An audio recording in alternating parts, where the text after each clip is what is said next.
El presidente colombiano Álvaro Uribe está envuelto en un escándalo por espionaje a funcionarios y magistrados. Cuando el presidente colombiano Álvaro Uribe empezaba a disfrutar del capital político que le reportó el combate a las guerrillas, un nuevo escándalo estalló en su entorno. La revelación de que los servicios de inteligencia estatales espiaban a jueces, parlamentarios opositores, periodistas y también a algunos funcionarios del gobierno sacudió un tablero político en el que comenzaban a alinearse las piezas con la mirada puesta en las elecciones del año que viene. La revista Semana sacó a la luz las operaciones sucias del Departamento Administrativo de Seguridad, DAS, instancia que depende directamente de la presidencia, publicando una larga lista de personalidades cuyas comunicaciones habían sido interceptadas. Entre las víctimas están los magistrados de la Corte Suprema de Justicia, en especial el juez Iván Velázquez, encargado de investigar los vínculos entre políticos y grupos paramilitares de ultraderecha. Por ese caso, fueron detenidos más de 20 parlamentarios, en su mayoría uribistas. A la denuncia periodística le siguió la acción de la Fiscalía General, que ordenó allanar las dependencias del DAS. Los investigadores, sin embargo, tropezaron con una serie de obstáculos que fueron calificados como un malentendido por Felipe Muñoz, titular del cuestionado organismo. Aquí lo que hay es una red mafiosa que intenta, es un atentado contra la seguridad nacional por el nivel, las características y las personas que presuntamente están infiltradas, periodistas, jueces, magistrados y miembros del gobierno nacional. La Corte Suprema de Justicia, en tanto, decidió denunciar el caso ante la Organización de Estados Americanos y las Naciones Unidas. En un intento por capear el escándalo, el presidente Uribe resolvió apartar al DAS de las escuchas telefónicas, encomendando esa tarea a la policía, mientras que días antes había renunciado el subdirector de Contrainteligencia, Jorge Alberto Lagos. El más drástico fue el ministro de Defensa, Juan Manuel Santos, quien desde Washington se inclinó por la opción de cerrar el organismo y crear otro. La propuesta fue cuestionada desde la misma Casa de Nariño, donde juzgaron que el funcionario se estaba anotando anticipadamente a la carrera electoral. Es que su nombre sonó en algún momento como posible delfín en caso de que Uribe no quiera o no pueda presentarse en una reelección. Santos es considerado una pieza útil en la estrategia uribista, ya que comenzó a hacerse conocido en los operativos contra las FARC y maneja la misma estrategia discursiva del presidente a la hora de asociar a los rivales políticos con la guerrilla y encuadrarlos a todos bajo la figura de terroristas. Pero las chances del ministro aún son relativas, ya que hay varios anotados para la sucesión presidencial y no son pocos los que creen que esa disputa en el seno del poder desencadenó el actual escándalo. Desde el gobierno adoptaron la estrategia de incluirse entre las víctimas, asegurando que se trató de un atentado contra la seguridad nacional, perpetrado por una suerte de poder paralelo, enquistado en las entrañas de los servicios de inteligencia de Estado, que llegó incluso a vender datos a organizaciones armadas y a grupos de narcotraficantes.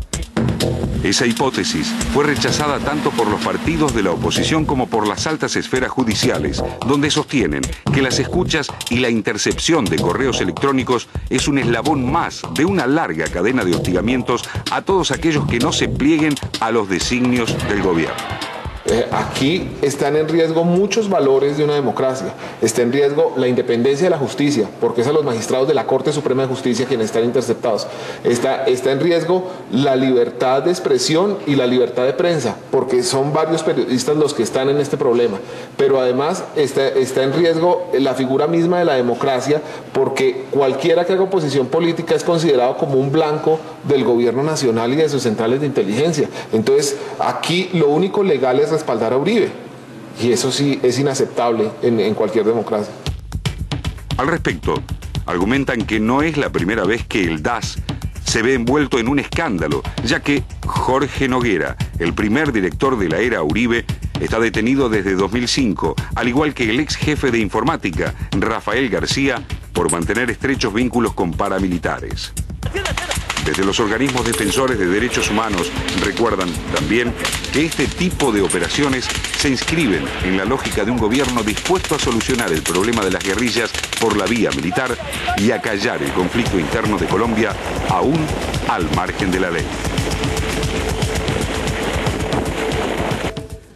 Decía antes cuando estábamos presentando el tema en el primer bloque de Colombia, parecieran problemas viejos este tema del espionaje, ¿no? Parecieran problemas de otra época y sin embargo Colombia está muy penetrada por este tipo de inconvenientes, por este tipo de prácticas, digo, más que nada prácticas, viejas prácticas políticas de espionaje, de escuchas, de persecución a periodistas y políticos opositores, a jueces.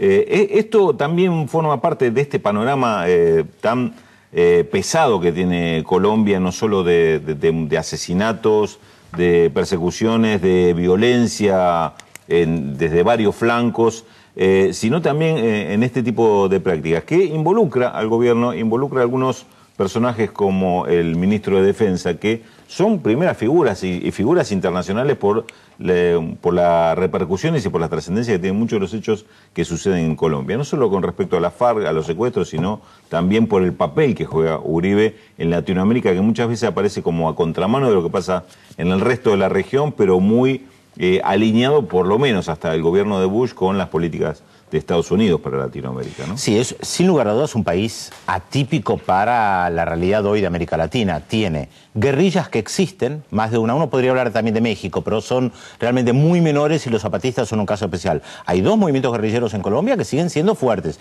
debilitados, golpeados, pero que existen. Paramilitares y narcotráfico enquistado dentro del Parlamento y dentro del gobierno. Recordemos que justamente las escuchas a los jueces tienen que ver con jueces que están investigando a más de 70 congresistas involucrados en nexos con paramilitares y el narcotráfico, que una ministra de Defensa tuvo que renunciar no, era la canciller, creo que era que tuvo que renunciar hace más de un año, era la canciller colombiana por vinculaciones familiares, un hermano creo que era senador, con paramilitares y narcotraficantes. Siempre hay que recordar que Pablo Escobar fue miembro del Parlamento en Colombia y que él estuvo al frente de uno de los carteles más importantes de la droga, que además la escucha a la oposición es algo que es parte de la vida cotidiana. Justamente el Polo Democrático, que es la principal corriente de la izquierda colombiana, está realizando este fin de semana su congreso en Colombia para ver quién es el próximo candidato a la presidencia, porque probablemente Carlos Gaviria se baje de ese lugar. Un Carlos Gaviria que alguna vez, y lo ligo con lo que dijiste de los asesinatos, que alguna vez dijo no hace mucho que en Colombia es más peligroso ser sindicalista que guerrillero. Porque hay un asesinato sistemático de sindicalistas, hasta tal punto que Barack Obama el año pasado se negó a apoyar el Tratado de Libre Comercio entre Estados Unidos y Colombia por el asesinato de sindicalistas. O sea, realmente esto no se lo ve en otros países de América Latina. Puede haber algún asesinato de sindicalista en otro país, habría que revisar país por país, pero es más que nada ocasional. El peso que tiene el narcotráfico, tal vez comparable a México. Las escuchas telefónicas, está bien, la mayoría de los gobiernos lo hacen, pero la magnitud me parece que no lo podemos encontrar en muchos otros países. Es realmente muy, muy complejo. Sí, a veces cuando se habla de la libertad de prensa y el ataque a la libertad de prensa en otros países hay que ver el reflejo de lo que es Colombia para ver las formas y los métodos que tiene violentos que tiene Colombia para ejercerla. Bueno, vos dabas antecedentes de vinculaciones con el narcotráfico. El propio Uribe está involucrado con algunos informes que se le atribuyen a la DEA en cuanto a... Efectivamente. En su historia, con alguna carpeta también en la DEA por este tipo de... Bueno, ya que mencionás a la DEA, recordemos el organismo que se dedica al tema de las drogas de Estados Unidos y que tiene oficinas no sé si públicas en toda América Latina, pero por lo menos trata de tener intervención en América Latina. Hablando de Estados Unidos aprobó otra vez más de 500 millones para el Plan Colombia. Recordemos que Colombia es el principal aliado político estratégico de Estados Unidos en América del Sur y que parte de la función que cumplía la base de Manta en Ecuador, que Rafael Correa dijo que no iba a renovar, que no renovó de hecho, van a pasar a funcionar en Colombia. Y esto implica apoyo al ejército, sin lugar a dudas, lo dijo el ministro de Defensa Santos también, y habría que agregar también que en todos los informes de derechos humanos que se emiten desde el Departamento de Estado en Colombia, en Estados Unidos, Colombia siempre sale bien parada. Que esto también es una de las paradojas, sí, claro, o no, obviamente, ¿no? Por la alianza estratégica que tienen. ¿Y este nuevo hecho quedará acá como una mancha más en la historia de Colombia? ¿O? Bueno, ya hay varias renuncias. Hay que ver. Difícil predecir qué es lo que va a pasar. Por cierto.